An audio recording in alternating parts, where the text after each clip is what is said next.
What's up, guys? It's Henry from the PSI Defense Channel coming to you with another video. I know that I've been doing, I've been doing the contest video, which I do have an update on that. I want to thank everybody for their interest and participation so far. A few people have reached out to me with some concerns about either using Cash App or with concerns about Cash App not being available in their district. So I don't want to exclude anybody, especially those who have been faithful supporters of the channel and who have helped me reach my goal of 1,000 subscribers. So I'm going to go ahead and open it up to PayPal. Originally, I wanted to keep it on one platform to keep it simple so I can just randomly scroll through the payments and select one that way. But looks like I'll just pull in from PayPal and from Cash App, and then I'll probably do a physical drawing and make a new video at the end of June and select the winner live on a video. So to enter via PayPal, as you can see here, at H Stone, H and S is capital, 382. Send $5. Make sure it's friend and family. We don't need to pay PayPal fees for this. Put in the comment or on the message for your payment for T8.1. Make sure you're a subscriber. Like and comment on the original contest video, the one where it says you can win this, you can have this T8.1 for $5. Make sure you like and you comment there, because that's where that's one of the criteria for selecting a winner. I'll put all the PayPal and all of the Cash App guys in a hat, pull that out, then I'll look on the original video to see who followed all the rules, and then whoever I select first, second, third place, I'll pick live on a video. Again, thanks everybody for participating. Hopefully you guys are having fun. The anticipation is a joy to you, and I'm going to put that T8.1, which is just absolutely awesome, and it's a beast, in somebody's hands for $5. All right, guys, back to the video. I've also been, selling a lot of really cool markers that I've built up, but I want to make sure that I stay true to the channel and bring you guys some more informative videos. So I don't want it to be all about sales or anything, although, I've acquired a lot of really cool launchers. I've had a lot of interest, and people have, purchased and are very happy with some of the launchers that I've built for them. But there's still, more bounds to cover and more frontiers to tackle. So I noticed something when I was testing my, my TCP. This is my personal TCP. After I got the Grimberg barrel, which I have the old school, the first version that you twist to lock. It's silver. I love it, poking out through the fatal compensator. It just looks awesome. But I wasn't quite getting the numbers that I was used to seeing in that. So after having a discussion with Daniel Sterling, he was telling me about how he did some testing, and he found out that by replacing the velocity spring in several of his regulators, he got restored power. So that's what I'm going to go ahead and do to this. I'm going to go ahead and get some benchmark testing numbers. All right, guys, here we go. I'm going to get some benchmark numbers. I've got the 12-gram adapter in the Mike Lee mags. It's actually a pretty slick adapter he's got. Nothing adverse that I'm saying about Commertex design, but this is just a different design. It's got a little slot there. Goes in, that goes in.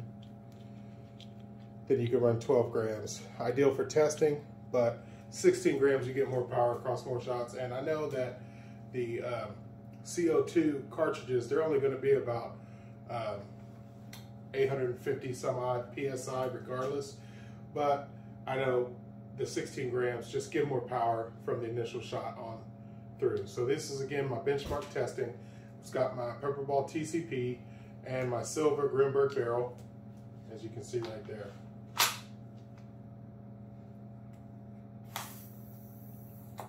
Yeah, not the easiest pierce there, but there are a lot of different knobs that you can get. All right.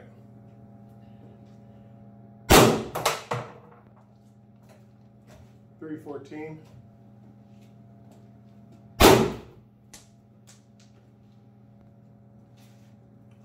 .392.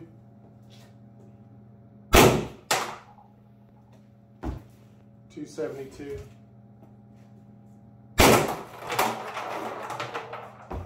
252. you know, like I said, not bad, respectable numbers. Last shot was over. Last shot was over 190 FPS. Not bad, but I'm sure this package can get a lot better. This got the Sterling Self-Defense PRV Delete Kit, Grimberg barrel, fully boom treated, Jewel V2s. So let's see if that spring, changing out the velocity spring, is going to do what I think it's going to do. Typically what I've noticed with the Grimberg barrels is with the length, the bore matching gets you compensated for the lack of barrel length. So in other words, a 5-inch Grimberg barrel usually gets the same amount of power as an 8-inch comparable barrel, 686 barrel, just because of their tight tolerances and bore matching and great quality processes in their manufacturing.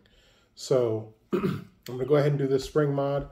Then I'm going to test it out, see if I gain some numbers, gain some power back, and then I got something special at the end I'm going to try out here. All right, so first things first, go ahead and disassemble the FSC.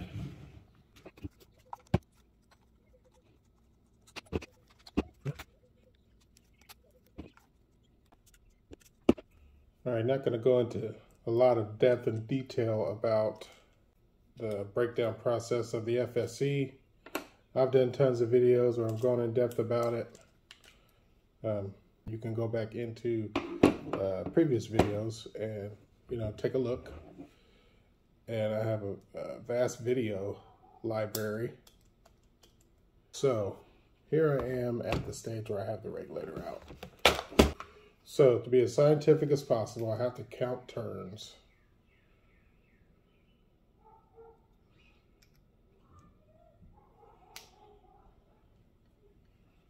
One, 2, 3, 4, 5, 6, 7, 8, 9, 10, 11, 12, 13, 14,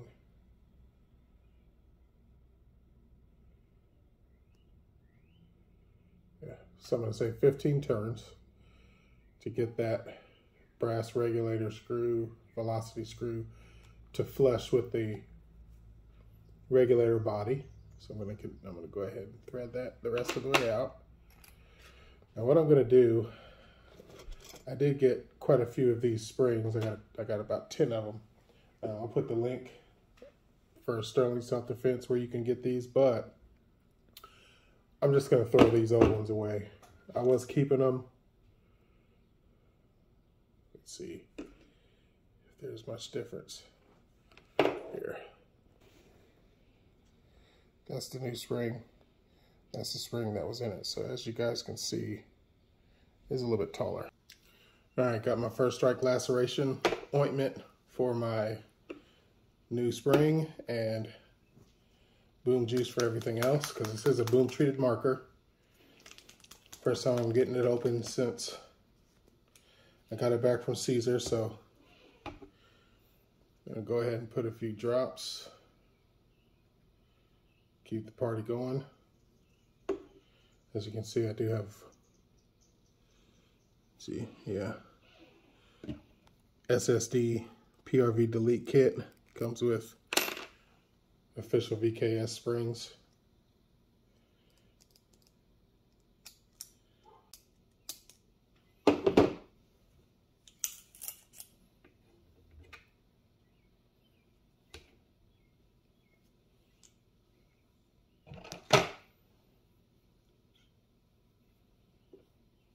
All right, just gonna lube the bolt a little bit. Put a little bit of boom juice on there.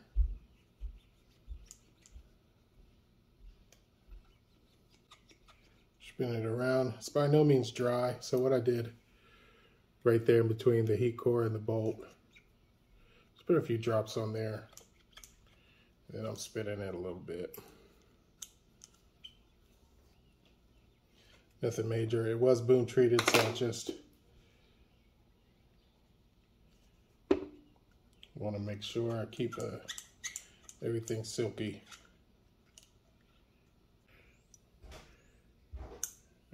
gonna go ahead and reassemble. All right, so put your laceration ointment on your spring. It's gonna cut down on a lot of the friction that you don't think about inside of regulators, whether it be your actual gun regulator or tank regulator. They say definitely to lube your regulator springs. So, you know, I didn't go crazy, but I just made sure it's got a good coating all the way around.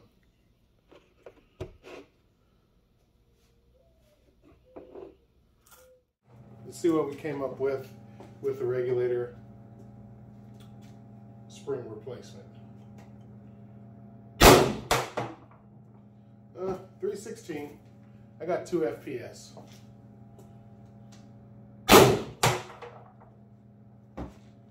$290.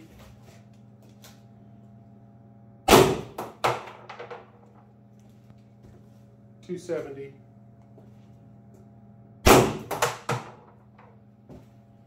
$254. Spring didn't really give me a whole lot of difference, that I was expecting.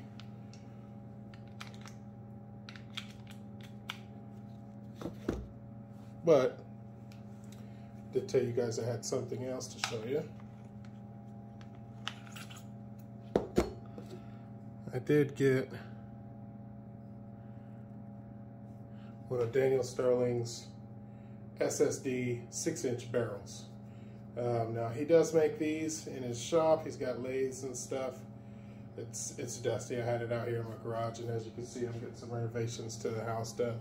But he puts a nice finish on there. He's working on getting some anodizing and some Cerakote stuff going on. But this is a 6-inch barrel. Threads in just like a factory.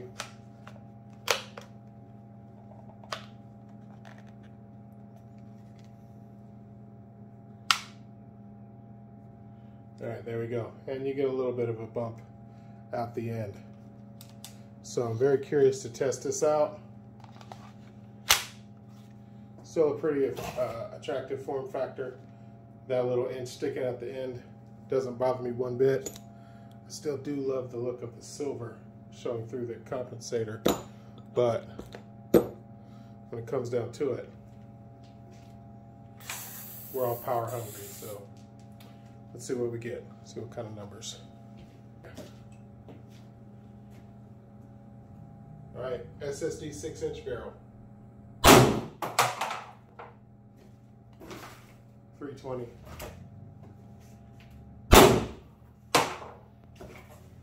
300. 276.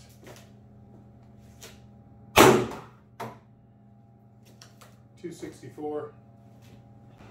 So as you see, I did get quite a significant boost with the SSD barrel, but I still feel like there's more in here. So what I'm going to do, I'm going to go ahead and take apart this regulator and clean the front end, the back end, make sure all the air channels are clear, make sure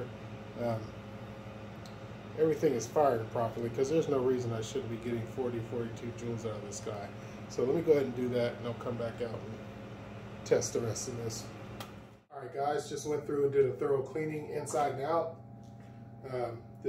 Cleaned the front and the back of the regulator.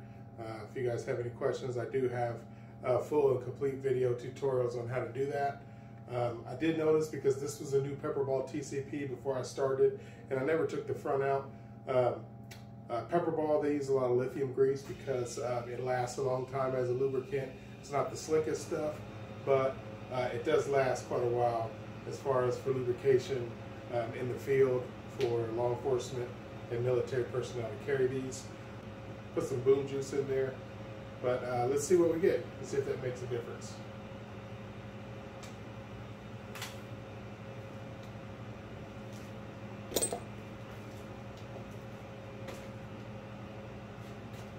All right, and I've got the Sterling Self-Defense 6-inch barrel in here. Yeah, I found it. 336.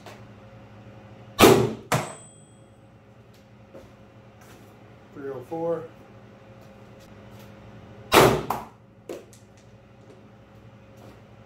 $284. Hopefully you guys can see that. 270.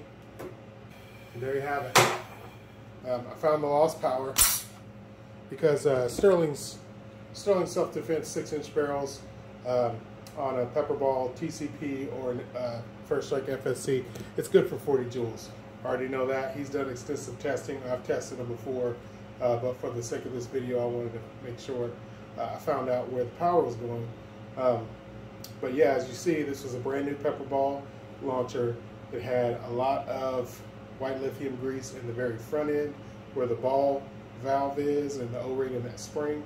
So I lubed all that up really good, and voila, there's my missing power. I think the spring did have a little something to, I think the spring may have had a little something to do with it, but maybe, you know, it was a relatively new marker, so that spring didn't get a chance to get crushed too bad. So I definitely think that the power loss was in cleaning the front of the regulator. Maybe the ball valve was sticking because of all that lithium grease, perhaps. Not sure. Looking forward to doing one of those deletes where I delete the spring pad. We're just looking for some kind of plug to make that airtight in the back, and then we'll be able to proceed with using that space inside the regulator as a bit of an expansion valve. I think it would be more efficient use of CO2, especially one of Comrotech's 20-gram CO2s. You might see a little bit more benefit if you have some more expansion inside. As we see with the VKS, the air chamber is a little bit larger. Not a whole bunch of volume, but it allows for a little bit more expansion. So I think that that would be just enough to have some expansion there. But that's it for this video. Hopefully you guys enjoyed it. I hope you guys learned a little something from it. As you guys know, this is Henry from the PSI Defense channel saying peace out. Make sure you show some love to one another and you take care of each other and yourselves. Peace out.